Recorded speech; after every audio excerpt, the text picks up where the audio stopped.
Pessoal, bom dia. É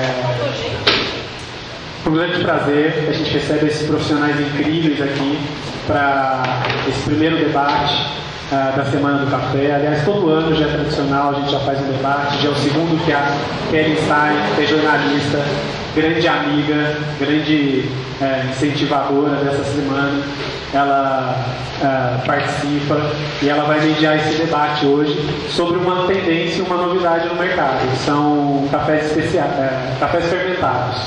O atual campeão brasileiro de barista, ele ganhou o campeonato com um café fermentado. E a Semana do Café a gente aproveita para aprender também, né? Quando eu vi esse negócio, eu falei, preciso fazer um debate sobre isso, quero entender melhor sobre isso. E acredito que o público que gosta, que está aqui com a gente, será interessante para todo mundo. Eu vou passar o microfone para a Kelly, ela vai apresentar os outros palestrantes, os debatedores. A gente, obviamente, nós não vamos só falar, vamos provar café fermentado também. O Mariano é produtor, então a gente está extraindo o café lá embaixo. A gente vai começando o debate e logo já chega o café para a gente provar, saber na boca o que a gente está falando. Tá bom? Muito obrigado. Kelly. Bom dia, gente. Primeiramente, muito obrigada por madrugarem no sábado de manhã para falar de café. Isso que é amor pelo café, hein? Muito bom. Eu sou a Kelly, eu escrevo sobre café há 4 anos. Perto desse time que está aqui, eu sou café pequeno mesmo, então estou um pouco nervosa de falar sobre um tema tão específico perto deles. O Mariano, ele produz café, ele é da família de cafeicultores e começou a fazer uma brincadeira com essa técnica nova e ele vai dar detalhes de como foi essa descoberta. Foram bastante erros, alguns acertos, e a gente vai experimentar um dos acertos hoje. Mariana Proença é diretora da Revista Expresso. Essa revista aqui é a revista que está no mercado há um bom tempo, é a Bíblia. Foi para mim, aprendi muito com ela. Com certeza, então, aí a minha professora, então, sabe que você está meio nervosa, assim, falar besteira, né, professora? Ela vai conseguir, com essa experiência que ela tem escrevendo há mais de 5 anos, 8 anos sobre café, a questão dessa tendência que está surgindo, se é mundial, se é aqui. E a Eliana Helvas, ela é cafeóloga, ela trabalha muito na parte de compras e seleção de café do grupo Pão de Açúcar, então ela vai conseguir falar da ponta final, lá do consumidor. Cafés fermentados, vou falar a minha experiência.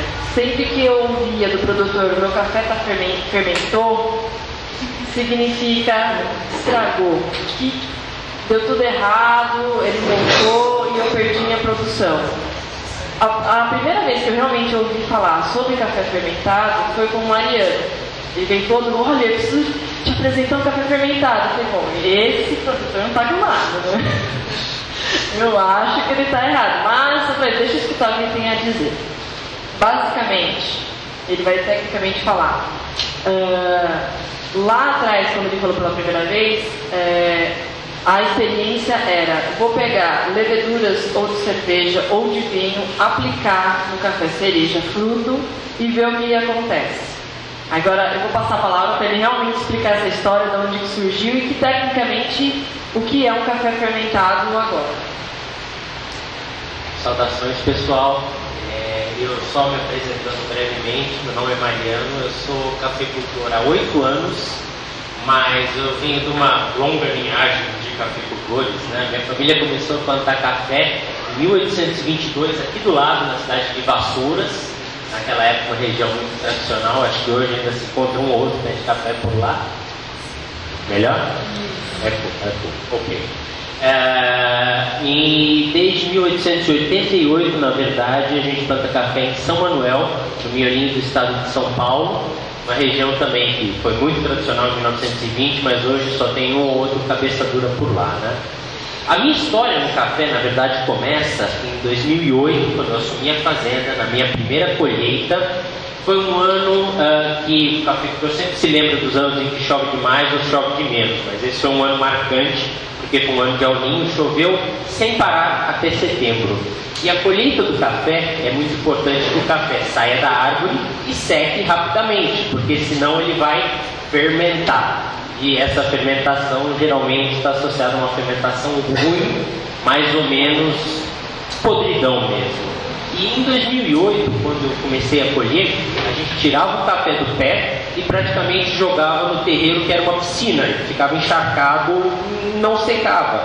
Como resultado, nesse primeiro ano, todo o meu café apodreceu, mofou, riou, como o termo muito utilizado para definir isso. Eu pensei, meu Deus do céu, o tempo está ficando maluco, eu tomei um prejuízo violento com isso. Se eu tivesse um café que não fermentou, que não estragou, eu conseguiria ganhar um bom dinheiro com isso, né? Então, com isso, eu, traumatizado pela minha primeira experiência, decidi começar a entender um pouquinho melhor por que e como o café fermenta no terreiro. Basicamente, uma das primeiras coisas que eu percebi é, não necessariamente a fermentação é ruim. O vinho, por exemplo, como ele é diferente de um suco de uva, como ele é diferente de um vinagre. Você tem o suco de uva, que é bastante doce, você nele faz alguns trabalhos de fermentação controlada e você consegue desenvolver complexidade sensorial. Você, utilizando alguns fungos já dentro de um modelo pesquisado há mais de 100 anos, principalmente na França, você adiciona certos fungos que vão comer esse açúcar e produzir compostos muito interessantes sensorialmente, como ácidos e aromas. O problema disso, como qualquer pessoa que deixou o vinho muito tempo na geladeira sabe, é esse processo, se ele avança um pouco além do que seria o ideal, essa complexidade começa a ser destruída pela formação de compostos propiônicos e butílicos. O que seria isso? São aromas que lembram primeiro vinagre, depois cebola, queijo estragado, ou seja, são coisas não muito agradáveis, né? No Brasil, na cafeicultura, sempre que você fala de café fermentado, você está falando associado ao riado, ao rio, e é basicamente esse composto que lembra um cheiro de clorofórmio e cebola. Ou seja, com certeza não é o que você espera encontrar no café, né? Ok, então eu comecei a fazer esses experimentos em 2009 relacionados a controle da fermentação e na maior parte das vezes o resultado inicial foi ruim, foi no mínimo vinagre, café vinagrado que não agrada a ninguém e não consegue prêmio nenhum, né? Há mais ou menos 3 anos atrás eu comecei a seguir alguns procedimentos de secagem mais relacionados ao Quênia e à Colômbia. Especificamente na Colômbia, eles têm uma situação de muita chuva durante a colheita do café. Eu pensei, poxa vida, como que aqui a chuva atrapalha totalmente a minha vida e na Colômbia eles conseguem fazer um café de um valor muito maior do que o café nacional? Então a gente começou a trabalhar dentro de tanques de fermentação. Essa é uma técnica que a Ana Maria pode falar um pouquinho melhor hoje de tarde sobre como que era. Era uma técnica muito usada no Brasil, antes do Brasil focar exclusivamente em quantidade, não qualidade. E nós conseguimos, nesse tanque de fermentação, controlar alguns parâmetros, ainda de uma forma não tão bonita quanto no vinho, onde eles controlam a temperatura e conseguem aquecer ou resfriar. A gente, num processo um pouco mais rudimentar, começou a controlar temperatura, oxigenação, e a gente começou a acertar mais do que errar. No ano passado, depois de ter apanhado aí com essas melhorias de processo, nós começamos a usar um pouco cepas utilizadas em vinho para, por exemplo, nesse café específico, eu gostaria de ter um aroma de flores, um aroma de laranja, e a gente está desenvolvendo hoje cepas, selecionando cepas específicas já utilizadas na indústria do vinho, para conseguir trazer essa nota específica no café e o aroma que eu desejar, e não ficar dependente necessariamente do terreiro, do terroir.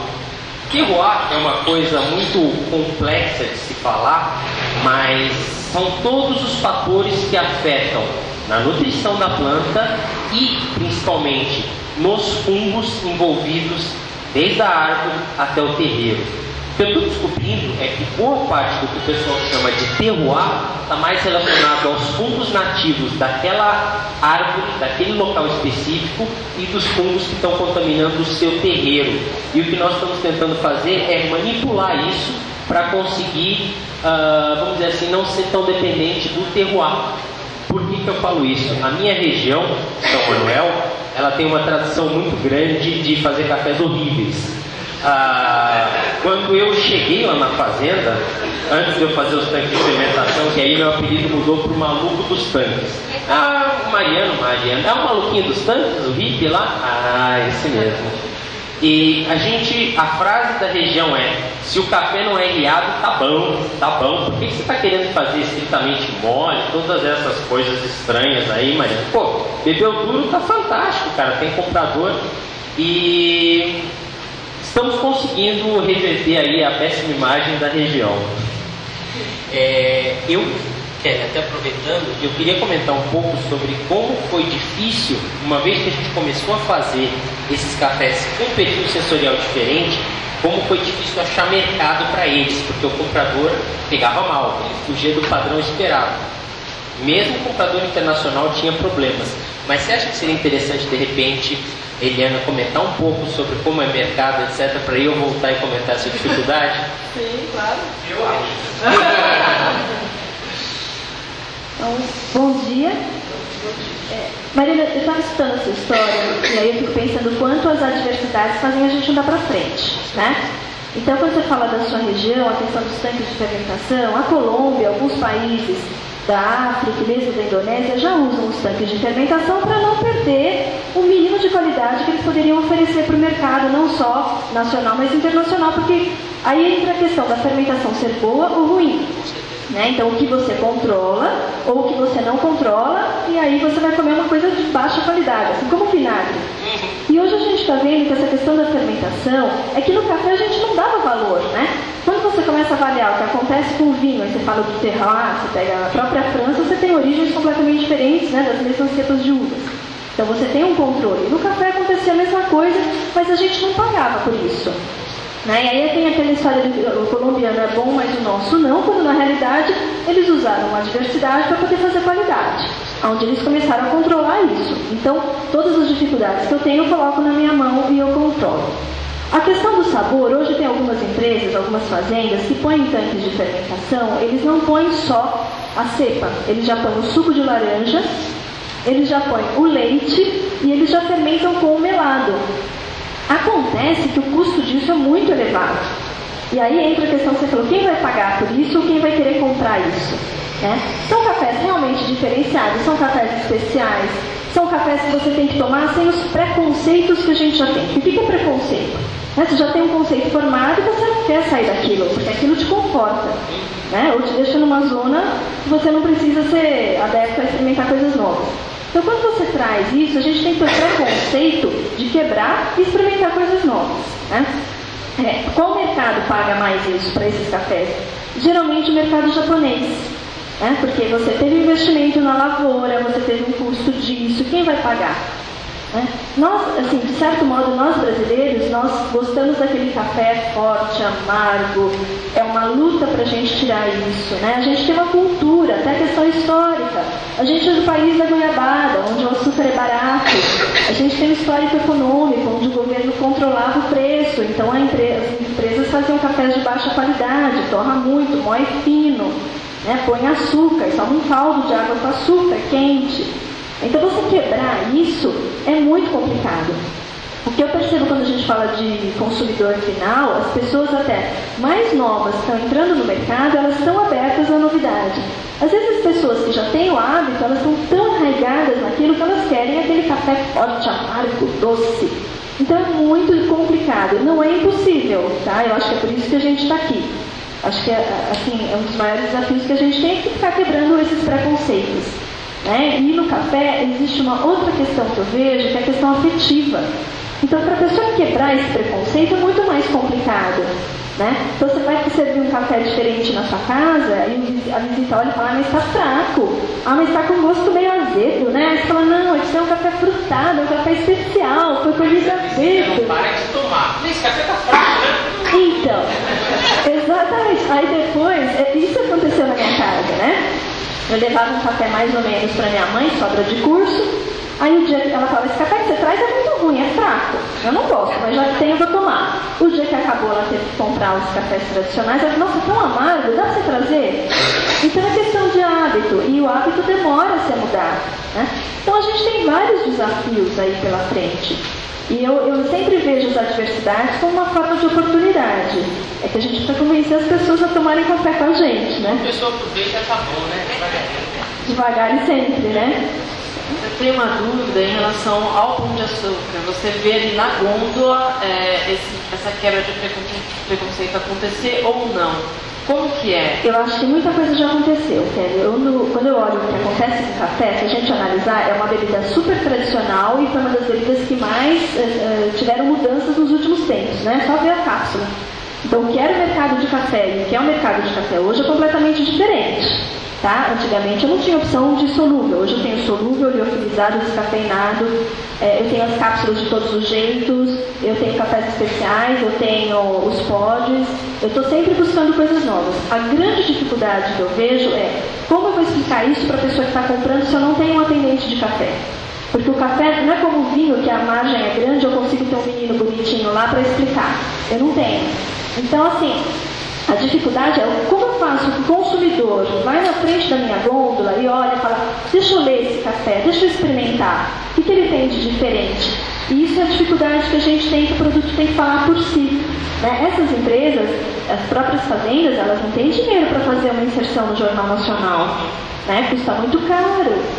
Então esse é o desafio que a gente tem.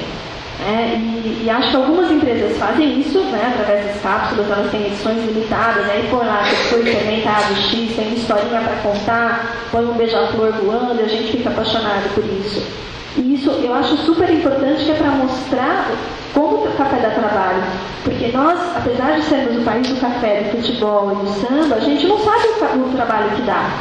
Às vezes em palestra eu falo para as pessoas, se vocês soubessem o trabalho que dá, vocês bebiam uma xícara de joelhos, porque a gente tem que ter um respeito muito grande por essa bebida, né? Então esse é o desafio. Acho que você vai falar, tem espaço? Tem. Eu sempre acho que tem.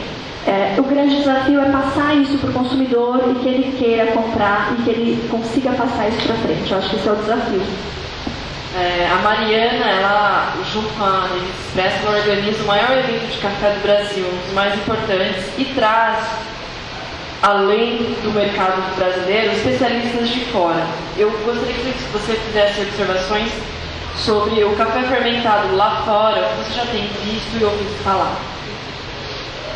Bom dia a todos, obrigada pelo convite, pela oportunidade. Bom, eu estou há 8 anos no mercado de café, sou jornalista de formação, então não tenho uma formação focada na área de café, porém, a partir do momento que eu comecei a trabalhar na revista, eu comecei a me especializar bastante nessa área, né? E a gente vê uma mudança muito grande, então esse ser especializado é muito complicado na área de café, porque vem mudando muito. Então a gente aprende uma coisa, ou a gente ouve dizer certos conceitos que logo depois de um ano eles já se alteram, eles já mudam. Isso faz com que a gente cada vez mais esteja com esse desafio, né, de buscar mais conhecimento, mais informação. Então, algumas viagens que eu fiz por conta de reportagens que eu fui fazer para a revista, eu fui quebrando vários conceitos, fui mudando a minha opinião em relação ao café. Vários países trabalham com, né, tem o café fermentado, né, trabalham com os tanques de fermentação, muito diferentes daqui do Brasil. Então eu fui para a Colômbia, lá eles vendem essa forma de fermentação como algo assim diferencial mesmo deles, né? Mas ao mesmo tempo para eles aquilo é o normal, eles também não testam o outro lado, né? Então assim, isso é uma coisa que eu percebi lá. Assim como a gente aqui fazia o natural, né, o café natural no terreiro, a gente colhe, coloca lá para secar, a maioria dos produtores ainda faz dessa forma. Lá é o contrário, eles trabalham desse jeito e também eles não testam da outra forma. De repente, porque não, eles podiam testar de repente de um outro jeito, que podia dar uma outra bebida. Então isso também é algo que a gente percebe no café, que as pessoas vão com uma tradição seguindo aquilo e às vezes aquilo vira uma verdade que nem sempre é a melhor, ou as pessoas têm medo também de alterar, porque a safra do café é anual, então você não vai perder toda a sua produção fazendo testes, como a Mariana falou. Então assim, perder uma produção de um ano aí é muito difícil você conseguir manter isso, né? Então eu percebi que os produtores eles pegam uma tradição e vão seguindo aquilo. Eu fui para alguns países consumidores, que aí é o outro lado, né? Que são consumidores grandes de café, por exemplo, na Austrália, onde eles têm diferentes métodos de preparo mais focados também muito mais para o expresso do que para o nosso filtrado aqui.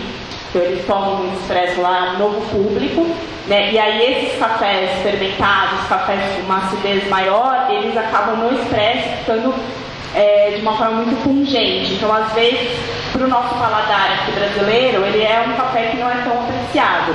Então também é algo que a gente precisa pensar, de repente, então a Mariana vai falar um pouco dessa dificuldade. Então, quando prepara o expresso, ele ressalta, né, todas aquelas qualidades do café, e nem sempre isso, para o gosto do público, é apreciado, né? Então eu vejo que hoje no Brasil a gente vem mudando muito, voltando um pouco aqui para a gente, esse consumidor, mas ainda é algo muito lento, né, um processo que ainda precisa ser trabalhado com esse consumidor. A gente não acha que vai mudar a cabeça das pessoas, mas acho que as pessoas podem se abrir para experimentar coisas novas, que é o mais difícil. Quando você tem uma tradição, quando você tem algo que as pessoas já tomam desde os avós lá na casa, já adoçam, já tem todo esse paladar que a Eliana comentou, é difícil você alterar. Então como fazer isso? Com informação.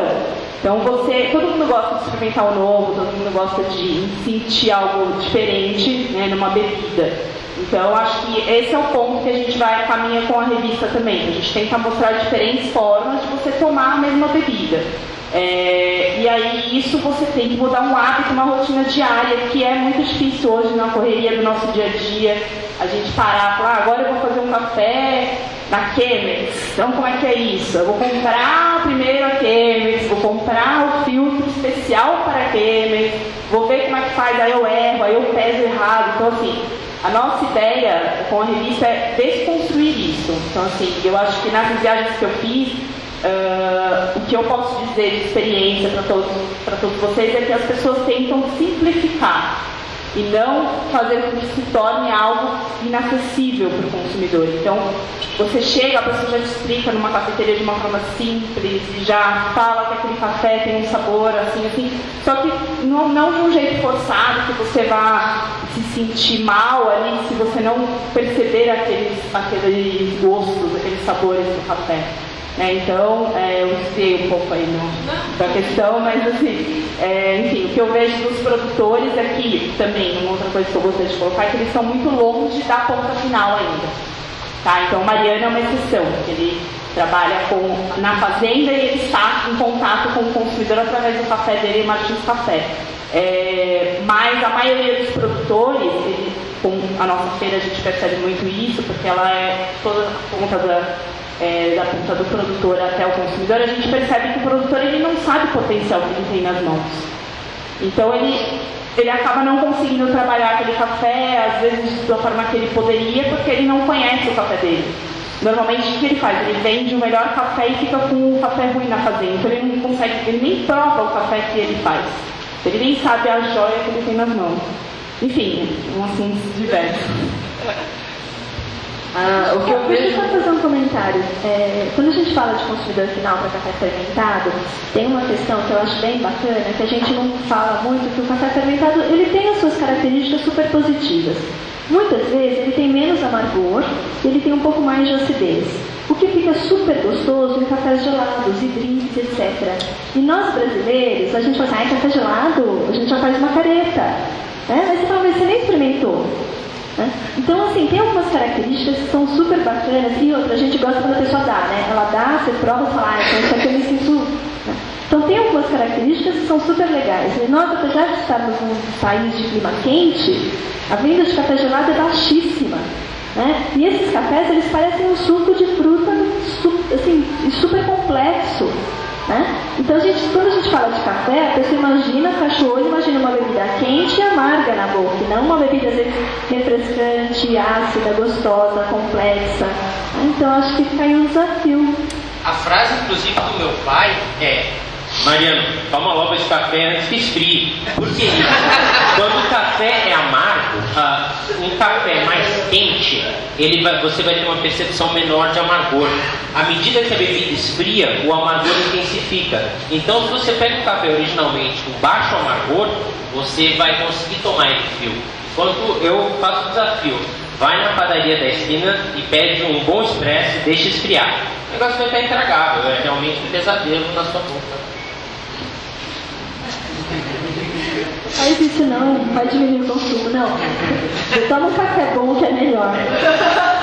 Eu acho que um ponto também interessante são as tecnologias, né? A gente estava falando de café fermentado. Acho que no Brasil a gente já liga o fermentado a algo ruim ou algo negativo. Acidez também é uma outra palavra que é difícil das pessoas entenderem, o público geral. Então, o que é uma acidez? Né? O que você sente um café ácido, né? Ácido a gente já pensa, nossa, vai limão, ácido, vai pegar o estômago e tal, né? Então, eu acho que esse também é um outro processo que a gente tem que trabalhar com as pessoas, tentar buscar também dentro do sensorial o que faz mais sentido para as pessoas dentro de são frutas, né? Acho que o marketing, marketing, exatamente. Fermentado parece que o negócio estragado. Quando na realidade a Colômbia usa como café washed. Ele usa como nome lavado, ele dá outro nome. Lavado parece mais limpinho, né? Então esse marketing assim, da Colômbia também é o que a gente tem que se inspirar. Assim, eu fui para lá numa época, por exemplo, que a colheita estava muito ruim, que eles tinham perdido quase tudo com a praga, né, enfim, com a broca. E aí eles não deixavam a gente entrar nas lavouras para ver exatamente como que estava, né, a situação. Então, também isso é algo que eles vivem também grandes dificuldades lá, tá? Então, assim, o marketing deles é muito forte, eles investem muito nisso. E eu tive que, entre aspas, fugir da comitiva lá para tentar entrar em um produtor e conversar com ele. Ele falou que estava muito difícil, que a situação lá não era positiva, não era boa, que eles iam perder muito em produção por conta dessa questão da broca, enfim, mas que eles iam conseguir se recuperar, né, sempre positivo, trabalhando no café. Tem o mesmo amor pelo café que nós aqui, os produtores. Mas eu vejo que eles também têm desafios. Então, assim, eu acho que esse mercado ele é muito desafiador para o produtor, principalmente, como a Eliana falou. Se a gente soubesse as dificuldades que todos eles têm anualmente, né, para colher o café, para fazer todo o processo que é muito complexo, a gente daria mais valor, com certeza. O que eu vejo às vezes é um hiato, uma falta de comunicação entre porteira para dentro, que eu chamo porteira para dentro, e porteira para fora. Se o porteira para dentro existe, se tem o produtor tentando, investindo dinheiro em pesquisa para oferecer um melhor café, se tem a Eliana ali lutando, batendo cabeça dentro de uma rede tão grande como o Pão de Açúcar para trazer cafés diferentes, a Mariana escrevendo e mostrando informações do Brasil e do mundo, tudo isso aqui se justifica pelo consumidor final. Se o consumidor final ele não demonstra interesse, tudo isso aqui, todo mundo fica desempregado aqui, todo mundo passa fome. E é por isso que eu acho importante que pessoas ou empresas, como a Revista Expresso, como as cafeterias de Lorena, investirem em eventos que fomentam a troca de informações. O que é bacana assim, o Brasil é o maior produtor do mundo, é o segundo maior mercado consumidor do mundo, e como que existem apenas 2 eventos. Então tem gente do Brasil inteiro que se organiza para ir na feira da Editora Café, e agora a gente vai colocar a Lorena no mapa gastronômico e do café para falar e trocar essas informações. É muito pouco pessoas desse naipe de se reunirem e trocarem essas informações e experiências Quantas vezes você já sentou com a Eliana para conversar sobre café fermentado? E isso também ajuda.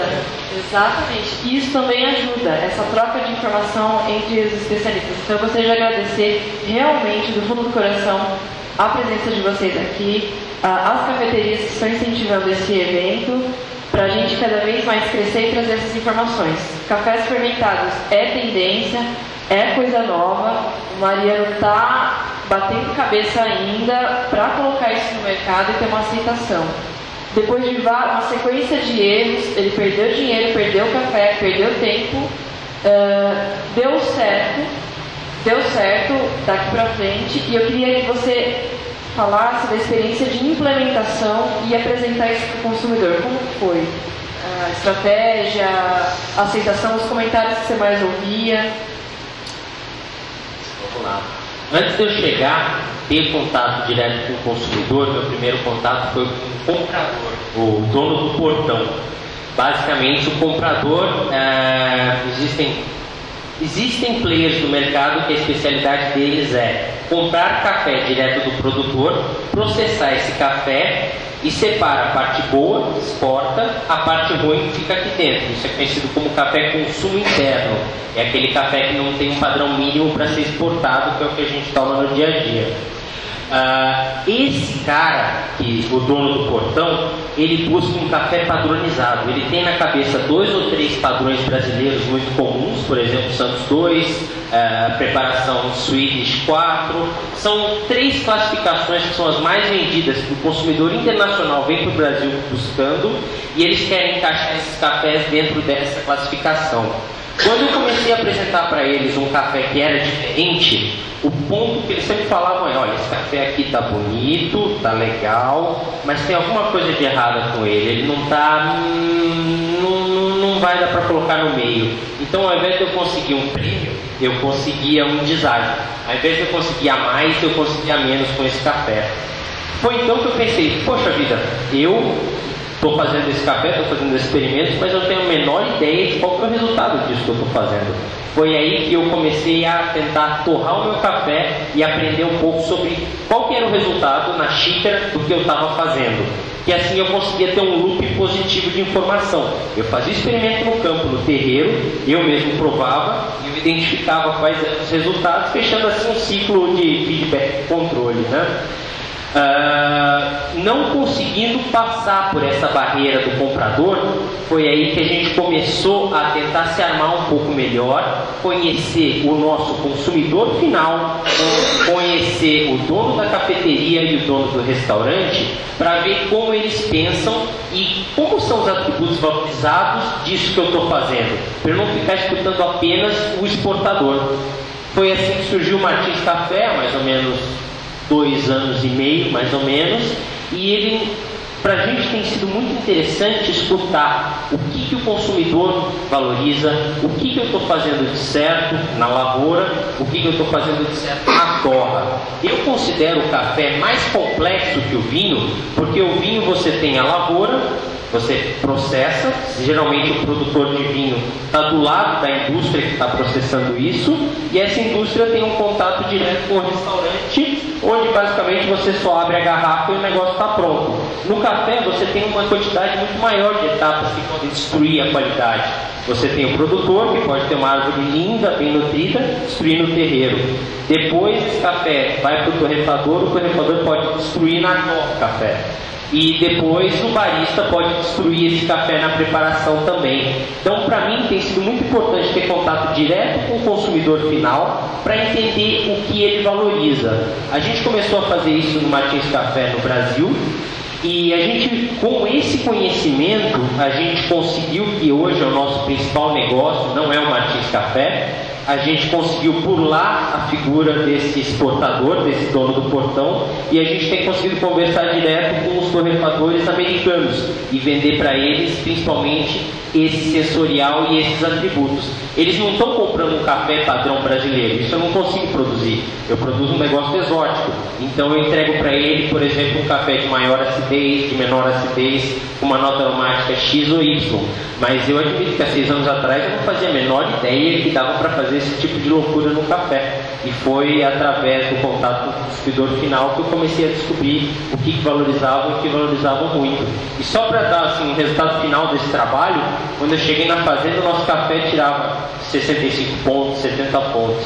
Esse ano a gente conseguiu um lote de 93 pontos, meio container de 93 pontos. Foi legal, já cobriu boa parte do prejuízo. Mariana, eu posso só discordar de você numa coisa? Eu acho que a gente luta bastante para isso, né? Que a gente tem estigma de que o melhor café vai para fora. Alguma parte vai, mas a gente tem grandes cafés brasileiros aqui dentro e custa, e o consumidor brasileiro não quer pagar. Então a gente luta muito. Às vezes a gente coloca alguns cafés de altíssima qualidade e ele só vende quando está na rebaixa do preço, porque a pessoa diz, eu vou comprar porque está barato, não porque eu gosto. Então, assim, eu luto muito contra esse estigma, porque a gente fica com uma cara de que, o melhor vai para fora. Não, o melhor está aqui dentro, a gente pode encontrar, que é uma luta que a gente tem. O que acontece é mostrar para as pessoas e convencê-las de que aquilo realmente vale a pena.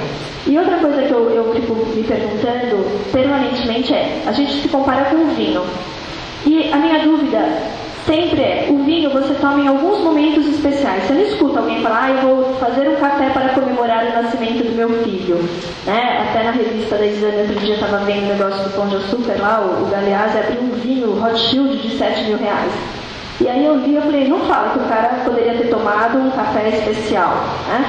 Então, assim, existem duas coisas. O momento que a gente consome é muito diferente e o café, ele está muito mais ligado para a gente o dia todo. Né? A gente toma todo dia, principalmente de manhã, né? Então ele nos acorda, ao contrário do vinho. E o vinho você abre a garrafa, serve e acabou. E no café, a maneira como você prepara muda completamente. Ontem à noite, aquela senhora que estava ao meu lado, ela virou para mim e falou assim, não, quando eu estou de mal com a vida, o café não sai bom. E quando eu estou de bem com a vida, o café sai mais gostoso. E isso também faz parte. E a gente, às vezes, só percebe isso depois. E outro dia eu comentei que a gente só faz café para quem a gente gosta. Então a gente tem um lado afetivo também com essa bebida que muda completamente até o momento da escolha, quando a gente está no mercado e a gente luta para que as pessoas comprem cafés de melhor qualidade. Só para acrescentar, eu escuto muitas pessoas meio com rancor falar, nossa, os nossos melhores cafés estão saindo, ninguém está nem aí. Se o café está saindo, a culpa é sua, porque você não está lá, não está gerando demanda para que esse café fique. Então a gente tem essa consciência, muita coisa ali no nosso comportamento diário. E eu acho que você tem um estômago porque é difícil ali no dia a dia lutar na gôndola, trazer um negócio bacana e de repente tem que derrubar. Imagina só, o Mariano dedicou tanto tempo em pesquisas, 3 anos no errado mais ou menos, e aí vem o consumidor e fala, o café está muito caro. É uma falta de respeito. Mas eu mesmo enxergando a qualidade, etc., eu acho que muitas vezes é muito caro. A gente fez um lote específico para um cliente americano, que ele torrou por lá, uma edição limitada de 200 quilos. Eles colocaram à venda em pré-ordem no site deles a $120 por 250 gramas. Eles esgotaram em 3 dias. Eu não pagaria nem a pau. Então, desculpa, é uma questão simples de renda. Lá na Califórnia, o pessoal virou todo milionário por causa do Vale do Silício, então eles estão dispostos a rasgar nota de dólar, etc. Mas, poxa, a gente não tem tanta grana assim, né? Ainda. Eu estou falando de uma gôndola de Pão de Açúcar que não vai ser R$6 um pacote de... Mas meu pai já não paga no Astro Café, ele já acha muito caro. Ele compra o Melita regiões quando ele está sem café em casa. Casa de Ferreiros. Ainda bem que a conta dele não está interessante, que todos os produtores jovens falam desse paradigma dos pais. Eu sempre tento, é verdade, mudança. Eu sempre falo, pai, compra o Astro Café, Bourbon, eu recomendo, ou o Expresso, o café legal. Ele, muito caro, filho. Traz pra mim que o seu é de graça. Então, mas aí entra uma coisa que a pessoa quer de graça. O que custa? Dá trabalho. E outra coisa que eu falo é assim, as pessoas não têm noção, né? Porque quando você fala de café especial, você vai tirando, né? Você tira o café que tá preto, você tira o quebrado, você vai tirando, você não vai acrescentando. Não é um bolo que eu coloco chantilly, põe raspa de chocolate, pego um pêssego em calda para encher e dar peso, dá 1 quilo. Não é, eu tiro. né? E eu começo a ficar com uma quantidade pequena. Aquele tirar dá trabalho, é uma pirâmide. Aí você faz e a pessoa fala, nossa, né? Traz de graça. Meu pai. Eu queria perguntar para a Mari. Você enfrenta a barreira da própria cúpula da empresa? Sim, claro. Porque assim, você é uma apaixonada, né? E você vê isso que vocês estão falando, que compensa você pagar às vezes R$5, não é 200, R$5 a mais por um café de qualidade do que você ir lá e comprar um café do Rio. Então, uma das coisas que a gente luta, eu sempre falo nas palestras para cliente final, dá de presente café para o seu médico no final do ano, porque a gente só dá vinho e chocolate. Dá café de presente, né? Essa foi a primeira coisa. Segundo, 250 gramas faz 50 xícaras. Vocês já fizeram a conta de quanto custa? Porque a pessoa olha no bolso. Infelizmente, a gente tem que olhar o bolso, né? Então, isso faz parte. E assim, é engraçado porque eu falo, vocês já deram café de presente? Não, então. Recentemente eu fui numa loja, tinha um crosser, né? São produtos que você coloca perto da gôndola de café com escova de dente. Eu quis morrer.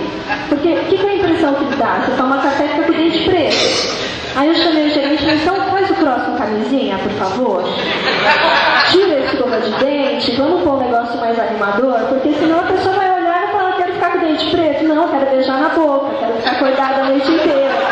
Então é mudar isso, entendeu? Mas é verdade, aí eu chamei o comprador e falei, nem deu que tá aqui. Cara, insano, né? Como é que a gente quer vender um negócio se você tá, né? Então, é tentar enxergar com outros olhos. E é uma luta. É uma luta. Tá? Então, porque eu comecei a consumir café há pouco tempo. E antes de eu começar a comprar aqui na cafeteria, eu comprava muito no Pão de Açúcar. E o que eu reparei aqui, Lorena, acho que a Thalita vai até, que ela também consome lá. A gôndola de cafés especiais, ela era assim. Hoje, ela tá assim.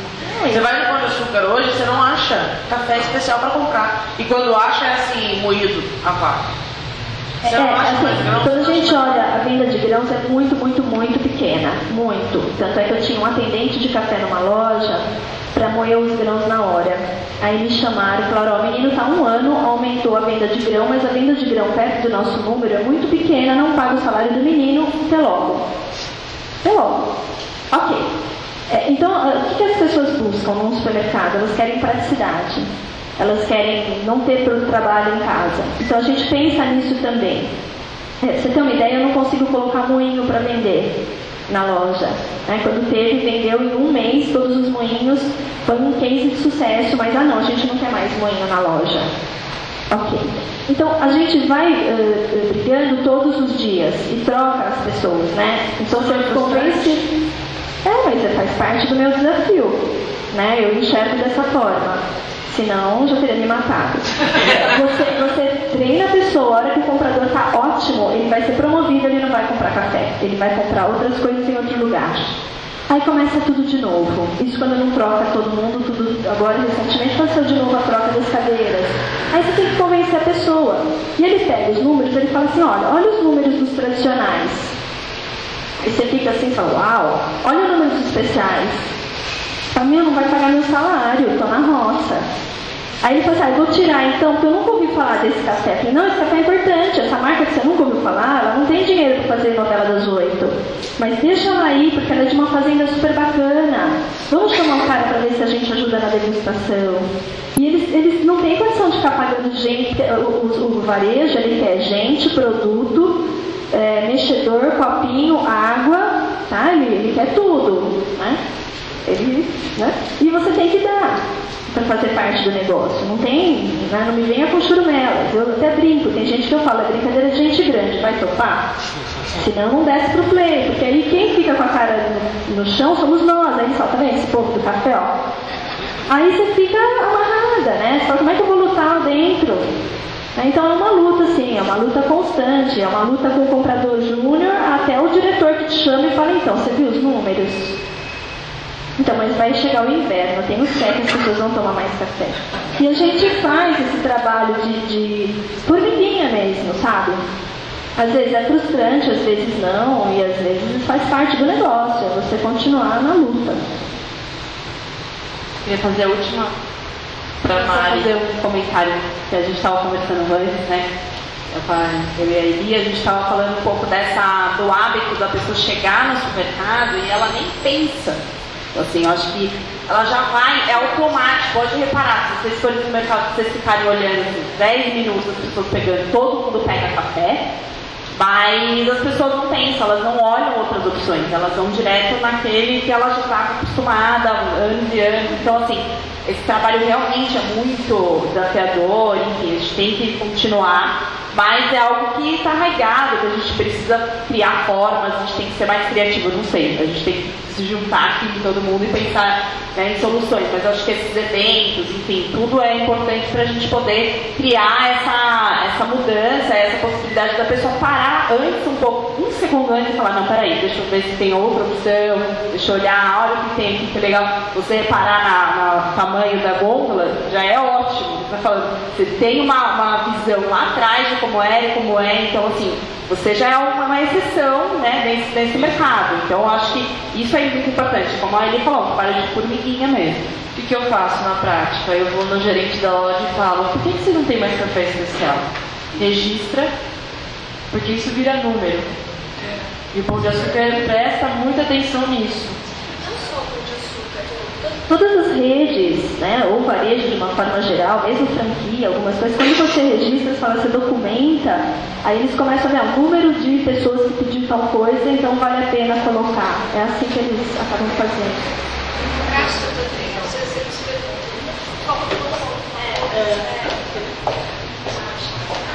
gostaria de fazer uma pergunta para o Mariano, que eu não entendi algo.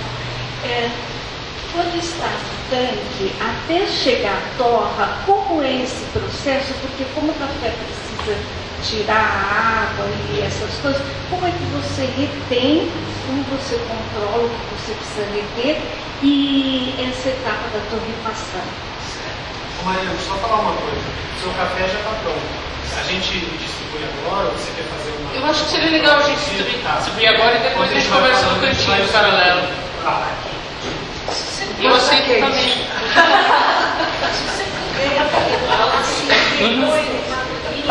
Vamos lá. É colhido a máquina. Quando você colhe, vamos lá, eu vou tentar explicar isso em menos de meia hora. Vamos lá. Quando a gente colhe a máquina. Quando a gente colhe a máquina, a gente tem todos os tipos de maturação. Você tem desde o grão verde, aquele que quando você toma, amarra a sua boca, o grão cereja, que seria o ponto ideal de maturação, onde ele está no máximo de doçura, não ocorreu nenhuma fermentação, e você tem o grão boia, onde já ocorreu uma certa fermentação, o grão que já secou na árvore, e aí você tem uma influência muito forte do terroir, porque ele já secou de acordo com as cepas dominantes, né? Esse café, assim que ele é colhido com a máquina, ele é levado para uma unidade de processamento no terreiro, antes do terreiro na verdade, onde a gente separa esse café. O boia, você coloca num tanque com água e o boia, claro, enquanto que o cereja e o verde eles afundam. Depois você passa por uma espécie de esmagador e você separa do verde do cereja. Esse café cereja é que você joga nos tanques de fermentação, resumindo assim, tem complexidade, mas não vale a pena. E na fermentação o grão chega lá com 70% de umidade. Para não estragar, o grão tem que estar com 11% de umidade, ou seja, tem que perder muita umidade. E esse processo ele pode demorar desde um dia, você coloca ele no fogão praticamente, você cozinha o grão, ou você pode fazer isso de uma forma lenta e gradual. Vamos pensar mais ou menos que nem um açúcar para fazer caramelo. Quando você faz de forma mais lenta o caramelo, você consegue ter muito mais sabor e você preserva melhor. O grão de café no terreiro, no tanque de fermentação, o objetivo é só permitir o tempo para que as bactérias consigam comer o açúcar, fungos e bactérias comer o açúcar e gerar a complexidade aromática desejada. Depois você joga isso no terreiro e aí você tenta secar o mais rápido possível, só que sem danificar o grão com altas temperaturas. Esse grão, uma vez seco, um processo que demora 7 dias mais ou menos no terreiro. De novo, no tanque ele não perde umidade, é no terreiro que ele seca mesmo. 7 dias. Ele depois passa por um processo de tirar a casca, separar entre os grãos que estão inteiros, bonitos, e os grãos piores, mais ou menos que nem catar feijão. E esses grãos melhores a gente torra na própria fazenda, nós torramos o café por lá, exatamente. Vocês têm uma seleção também que é impressionante, que eles fazem na fazenda, muito bacana, as mulheres que ficam separando os grãos. Economicamente, vale a pena para aqueles lotes mais legais. O sistema nacional de fazer essa seleção você joga numa máquina que consegue processar 20 toneladas por hora, mais ou menos. Lá, para alguns lotes pequenos, a gente cata na mão mesmo, que tem... É um diferenciado e realmente sensorialmente fica interessante. Mas eu pagaria por isso? Não. Desculpa. Não sou rico o suficiente. Para quem está curioso, para saber todo esse processo, tem um livro que chama Guia do Barista, da Café Editora, sensacional. Tem aqui no Malévo. Sensacional, que mostra em detalhes todas as etapas e as variações de cada etapa. Você pode falar desse café que está servindo agora, por favor? Eu gostaria de provar ele para ver o que tem lá. Ele é maravilhoso. Eu só queria dizer que esse guia do barista, todo funcionário que a gente contrata na empresa, a gente obriga a ler. A primeira uma semana é para ele ler e decorar. Então, realmente, faz parte do kit de treinamento. Então, quem não entende nada, esse é o livro para você ver quão complexo é para dar para ter esse porteira para dentro. Mário, eu queria perguntar, a Mari, ela viaja muito em vários países, e eu queria que você desse essa visão geral, só um resumo, porque eu sei que amanhã você vai dar uma coisa mais detalhada, sobre a aceitação de cafés especiais brasileiros lá fora. Esse trabalho todo vale a pena? Tem valido a pena, assim, eu percebi uma mudança muito grande. Antes eu não via referência ao Brasil. Tinha café brasileiro nos blends, né? Mas você não via nada, nenhuma referência, porque era negativo, né? Era algo que as pessoas, café brasileiro, né? Então, assim, existia essa questão que o café brasileiro era mais para formar blends de expresso, etc e tal. Hoje você vê muito mais, primeiro que essa onda de origem única, né, do café que surgiu há pouco tempo, alguns anos, então antes você não tinha a fazenda, não tinha identificação correta de onde vinha aquele café. Era um café do Brasil, então, do Brasil, exatamente, você não tinha essa questão da rastreabilidade do café. E hoje você tem, então hoje você vê um café, café do Brasil, do Cerrado Mineiro, do sul de Minas, né, às vezes até de cidades específicas, Carmo de Minas, é de Patrocínio, é de São Manuel.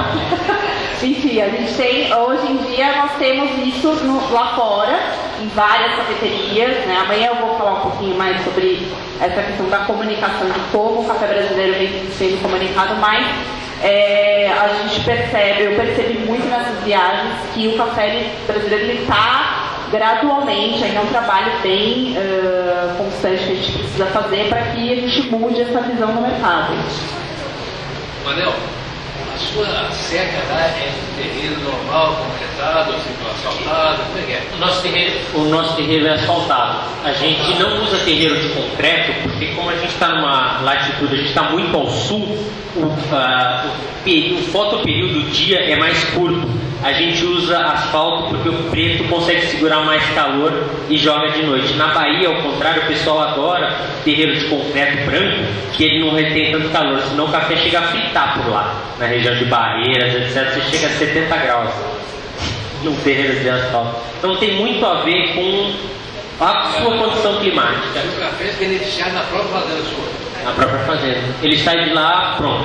A única coisa que a gente não faz é estufar container, isso a gente faz no armazém, mas sai ensacado e pronto. Sai tudo corrido ou não? Não, sai catado, separadinho. Aí.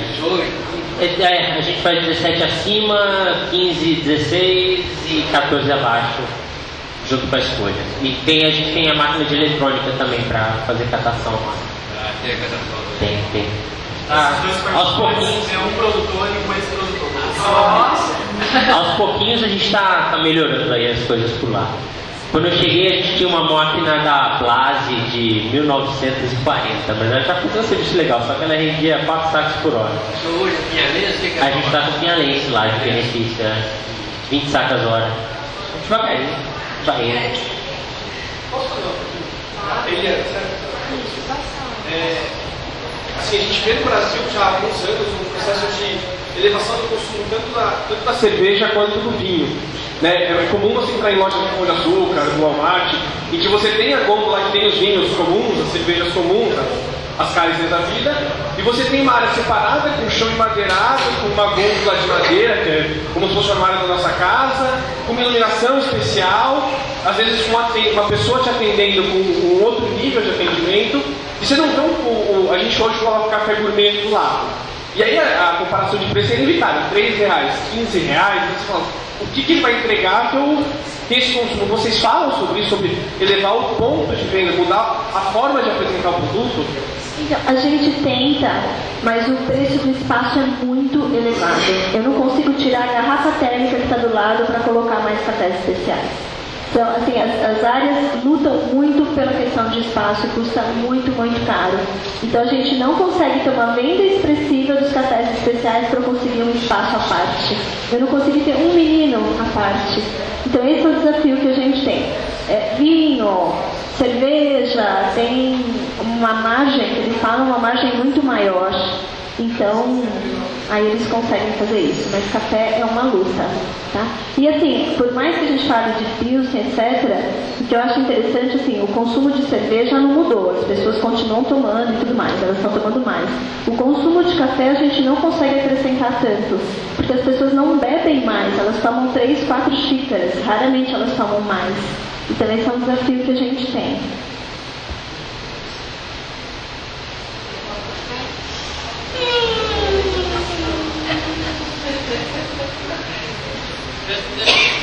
Essa é a parte que eu fico com vergonha. Não tenho muito o que dizer. Não, então basicamente esse café é um dos lotes em que a gente fez com esse processamento diferenciado. No meu ponto de vista, sendo sincero, o que eu trouxe foi um lote que a gente tem de provas internas de envelhecimento. Ele não está tão fresco quanto eu gostaria, que eu não consegui ir para a fazenda essa semana. Ele tem uma leve astringência que incomodou um pouquinho a mim. Eu sou o maior crítico do meu café, mas ele é um café com uma acidez bastante marcante. Eu gosto muito desse café tomar exatamente o que a Eliana tinha falado, tomar frio. Eu muitas vezes faço esse café de noite, antes de eu ir dormir, e de manhã deixo na geladeira e tomo ele frio indo para o trabalho. Por ele ter uma acidez interessante e um baixo amargor, eu gosto muito de tomar frio e ele tem uma doçura natural. Você não precisa colocar açúcar. Esse é um café, inclusive, que eu incentivaria vocês provarem, colocar um sachê de açúcar. Vocês vão ver que ele vai ficar desequilibrado, ele vai ficar estranho. Tomem lado a lado um café como esse, tomem ele sem açúcar e frio e tomem ele com açúcar. Eu acho que com açúcar ele fica horroroso. Com açúcar, para mim, bom é aquele café bastante amargo e que não tem uma doçura natural grande para você disfarçar um pouco. Alguém tem uma dúvida? Vocês gostariam de acrescentar? Você ia comentar a venda lá, né? Não consigo aumentar o espaço físico. O consumo de café no Brasil tem aumentado, né? Ele até regrediu um pouco. O que a gente percebe que tem aumentado são as doses individuais. Essas as pessoas têm consumido bem mais, as cápsulas e as monodoses. Porque aí não tem desperdício, a pessoa tem a praticidade, né? Só liga a máquina, em 20 segundos a máquina está quente, e aí você não precisa demorar para ferver a água nem nada. Então esse é um mercado que a gente tem percebido que as pessoas têm consumido bem mais. Só que aí diminui o volume, diminui a quantidade, mas elas começam a pagar mais por isso. Tá certo. Porque a cápsula acaba sendo mais cara do que a própria. São 5 gramas de café por R$1,80. O que eu estou vendo agora é uma tendência muito grande, e aí a gente vê a qualidade de algumas cápsulas caindo. E aí eu já até levantei essa questão lá dentro, porque tem cápsula que a gente prova lá, que recebe de amostra, que é um chá de plástico, não dá para engolir aquilo. Então, assim, o que pode ser um negócio bom, né, nós queremos ganhar tanto, né, levar vantagem, ganhar, etc., que o negócio começa a ficar ruim. Então, isso é uma coisa que precisa tomar cuidado. Então, assim, existe mercado para tudo e acho que a qualidade nesse sentido é fundamental. Eu queria uma pergunta. O que a gastronomia poderia ajudar no consumo, no aumento do consumo com café? Vocês acham que tem alguma saída por aí? Essa eu faço questão de responder. É engraçado, existe um hiato, uma falta de comunicação entre duas áreas. Exemplo, Mariana, quantos eventos de gastronomia você foi nos últimos anos? Eu fui em um evento onde a promessa dos meus colegas borrifadores era ter 5 players lá, só fui eu. Tem alguém da gastronomia aqui? Não. Esses lados não estão se comunicando. Então, por exemplo, você vê um chefe de cozinha que estuda a vida inteira técnica, serviço e ingrediente. Tem chefe de cozinha que sabe o sobrenome da avó do cara que fornece o alface que está sendo produzido e servido na mesa dele. Ele faz todo um discurso, ele vende o menu de degustação dele com técnica, com tradição, com serviço de qualidade. E aí ele serve um café, ele não dá atenção para o café. Café, é um cafezinho, termina aí. Eu, particularmente, se eu tenho R$400 para investir num menu de degustação, raramente eu vou e peço café, porque o café pode pegar e estragar toda a minha pesquisa, todo o meu marketing de menu de degustação, e eu saio com uma lembrança ruim. Porque, desculpa, quando você encerra, a última coisa que você come no jantar é o que vai realmente fixar na sua memória afetiva. Então, se a sobremesa está ruim, foi a última coisa, vai deixar aquela impressão ruim. Exatamente. E aí, muitos profissionais da gastronomia não entenderam a importância desse encerramento, dessa chave de ouro. E o produtor de café, ou os especialistas em café, não estão se esforçando para ir conversar com esse chefe de cozinha.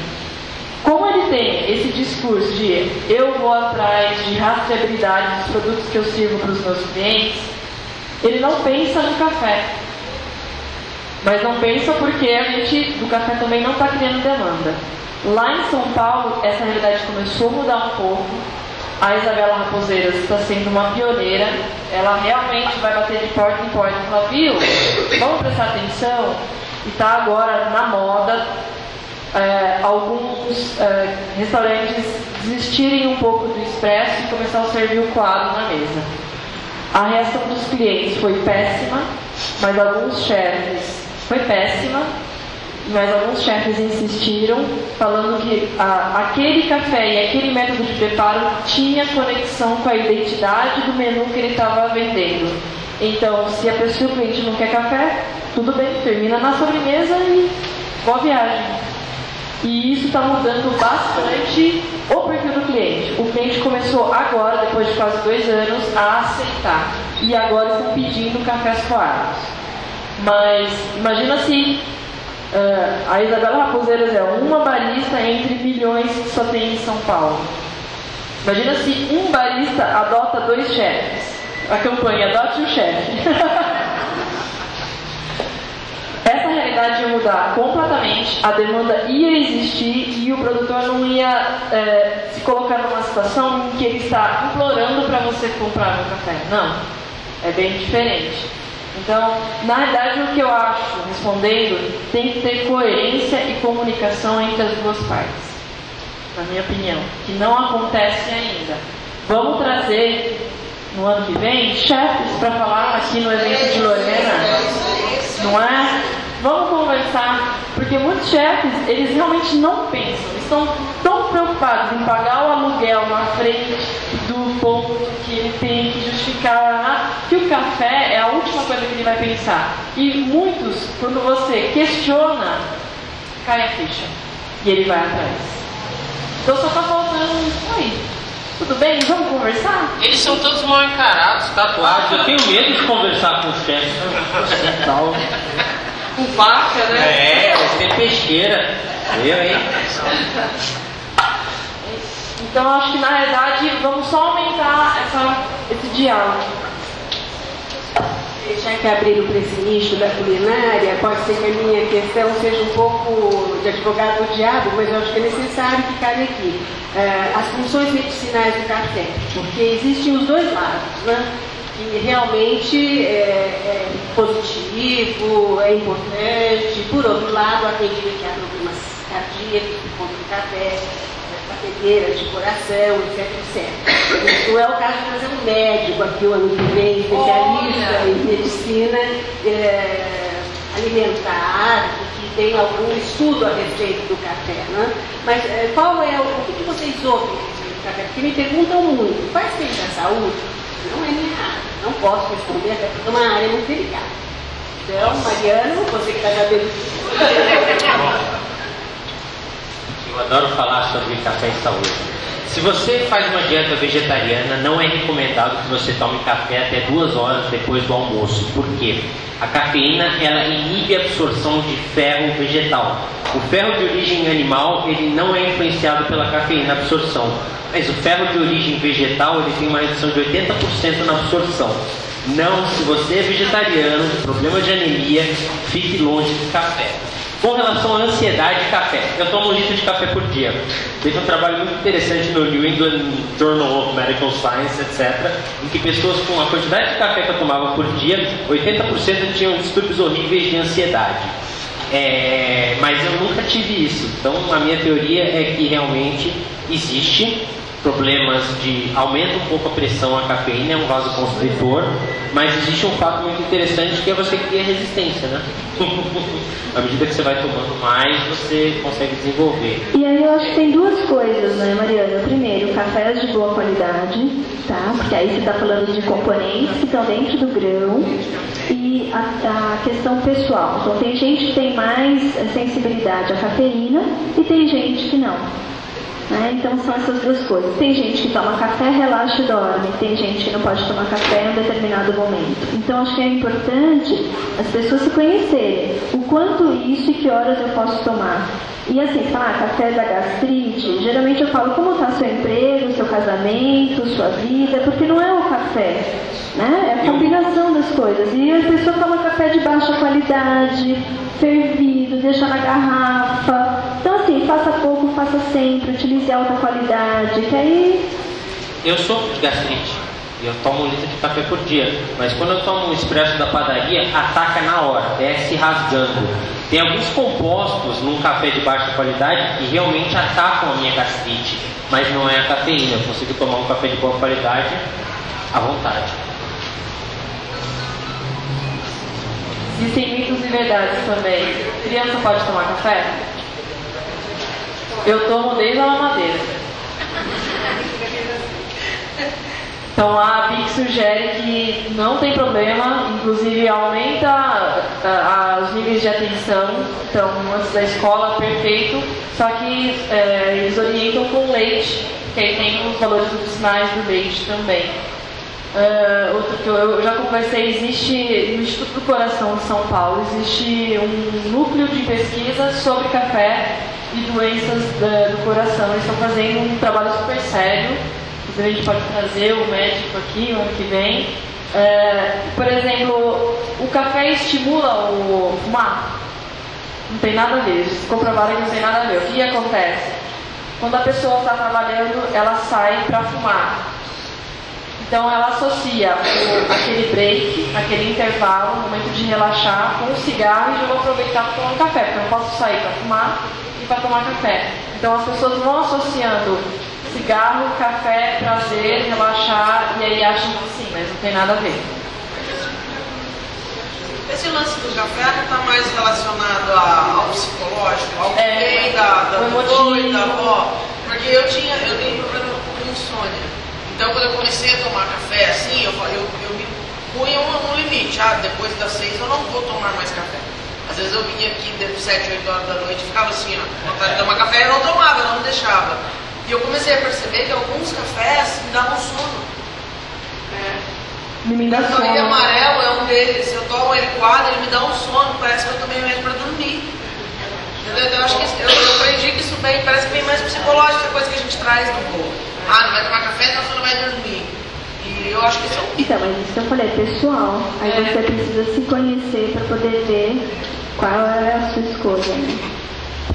E outra coisa, a cafeína não tem só no café, né? Então a gente toma também a criança não pode tomar café, mas aí dá um refrigerante, chocolate, né? Um monte de coisa e aí, enfim, é um estímulo também, da mesma forma. É só levantar, na palestra de chá, a Cristina falou que os chás tem mais cafeína do que o...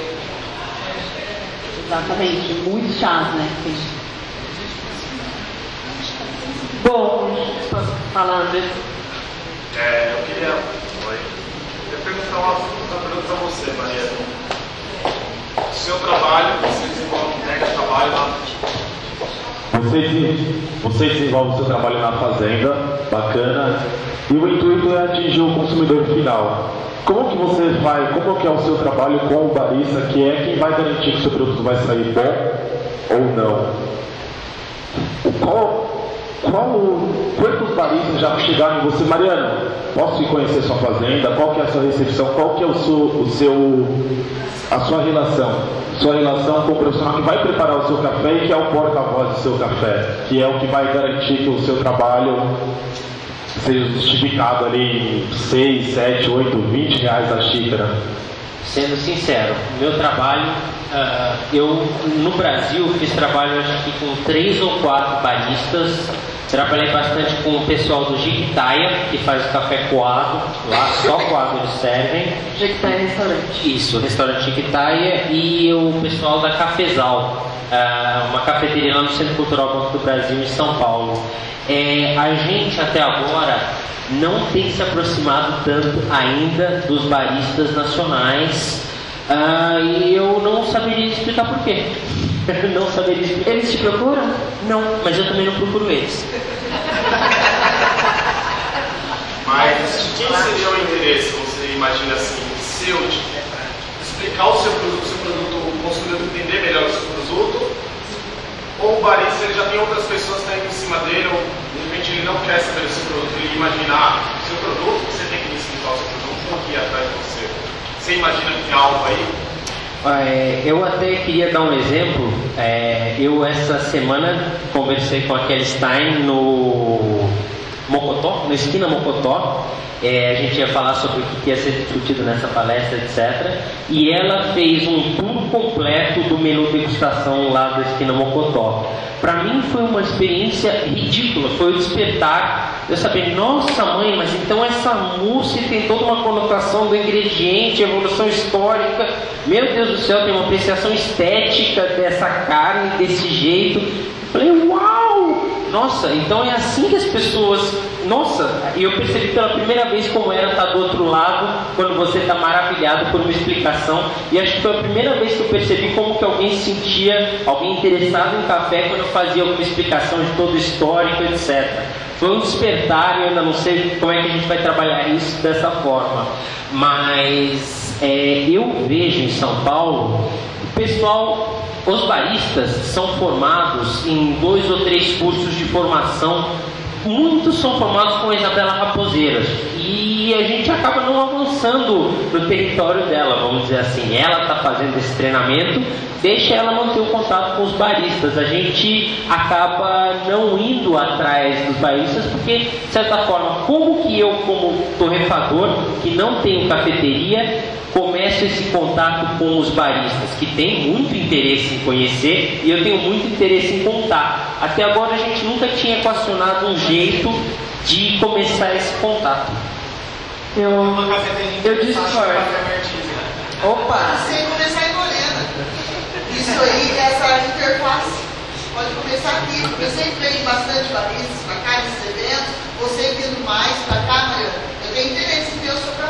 A gente realmente nunca tentou se aproximar. Realmente, olha o gap aí. Olha o gap aí. Um negócio fechado na semana. Mas ó, tem até uma outra questão, não é só barista não.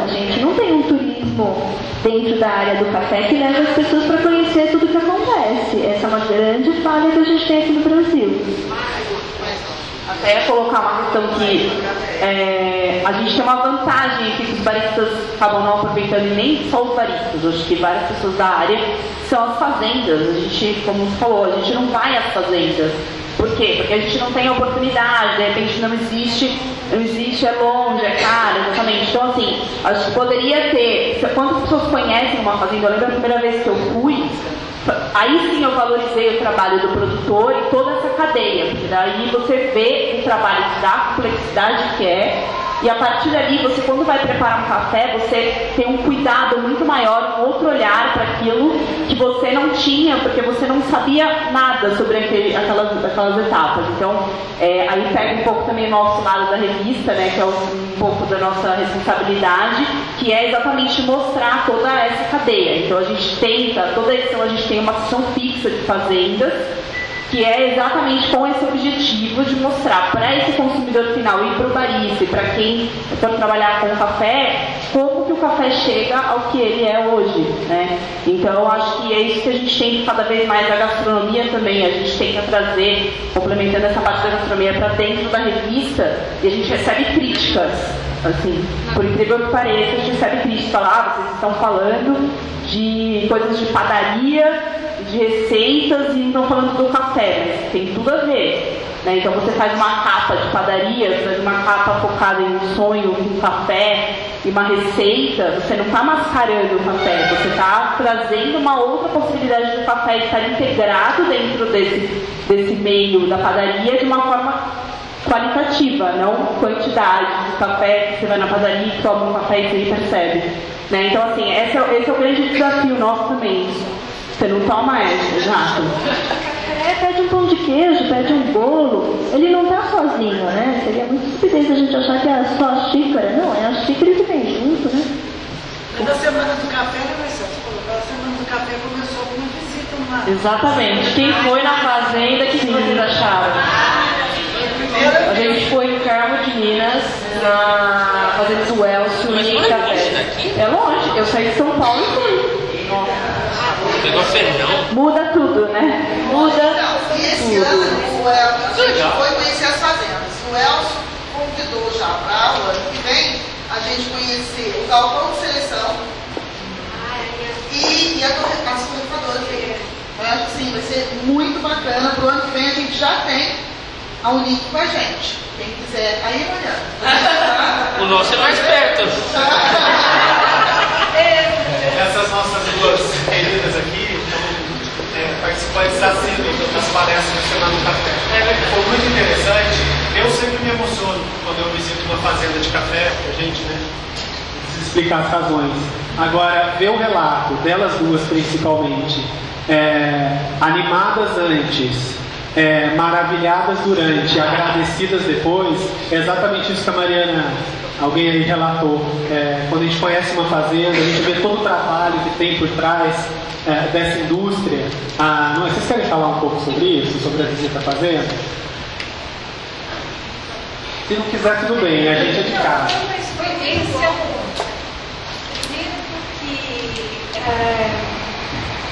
ver um trabalho que dura é um processo que não pode abrir mão de nenhuma etapa, aonde compromete o produto por inteiro.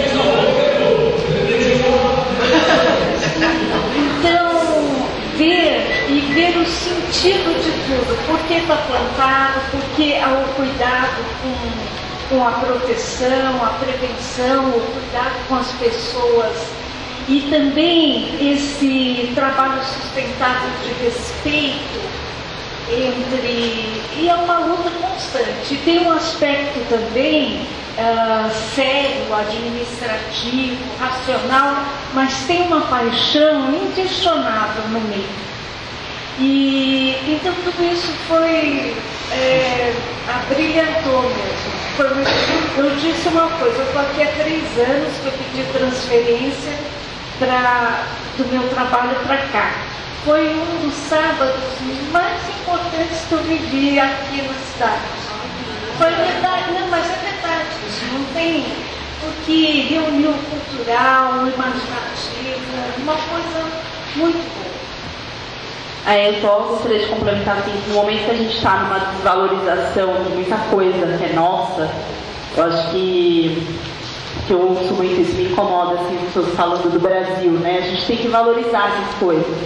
E quando você sai daqui para outras fazendas, você percebe como que aqui é tudo tão organizado, assim, tem qualidades enormes nas fazendas que você não vê em outros lugares. A gente tem, enfim, leis que são muito rigorosas, mas que acabam sendo muito importantes para esses trabalhadores que estão lá e também para o produtor, né? Então, assim, o nosso café ele é realmente de ponta nessa parte toda, né, da gestão das propriedades. Claro que existe muita coisa a melhorar, mas eu acho que comparado a outros países, a gente, quando vem os selos de certificação aqui, rapidamente você consegue conquistar todos os pontos necessários, porque a gente cumpre muito bem todas essas etapas do café no Brasil. Então isso é muito importante. Só queria complementar, a colocação que o André fez é muito, muito importante.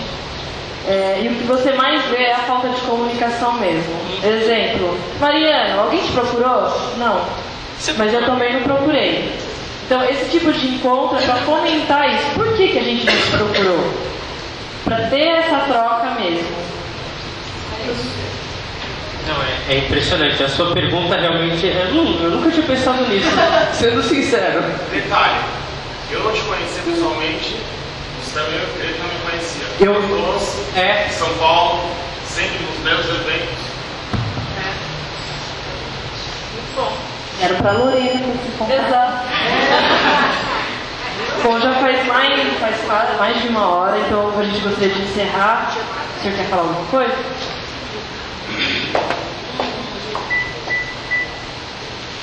Tem pessoas de todas as áreas aqui, acho que menos produtor. Tem alguém aqui que produz? Bom. São menos importantes. Colega aqui das fazendas, somos agrônomos, colegas de profissão há 40 anos, certo? Estamos aposentados, felizes aposentados, graças a Deus. Trabalhamos no estado a vida inteira. Eu, particularmente, na minha área, trabalhei aqui em Lorena muito tempo atrás, vários anos, na área de irrigação, de controle de enchente, etc. E tenho um sítio de Monteiro Lobato. E tudo isso que foi dito aqui, dentro desse sítio tem um pequeno cafezal. Eu sou um nanoprodutor. Plantei esse café por influência do colega que tinha fazenda em Minas e plantava também. E tem 30 anos esse cafezal. Certo? Nunca usou nenhum inseticida defensivo nenhum, porque a condição ambiental que há de volta, mato, bosque, etc., nunca exigiu. Primeiro porque eu também não ia gastar inseticida e era um cafezal dos meus dias de folga no serviço. Depois de muito tempo, eu resolvi cuidar dele como cafezal dele. Certo? Tudo isso que foi dito aqui, várias coisas, de dar café como presente, eu segui mais ou menos a sua linha, embora esteja muito atrás, né? Você planta, eu vendia na torrefação, o cara me devolvia uma parte em café torrado, eu vendia para os amigos, para os parentes, etc. E todo mundo gostava. Porque é um café arábica, puro, não tem mistura, não tem nada. Ele torrado, o meu particularmente. Aí cheguei naquela sua, né?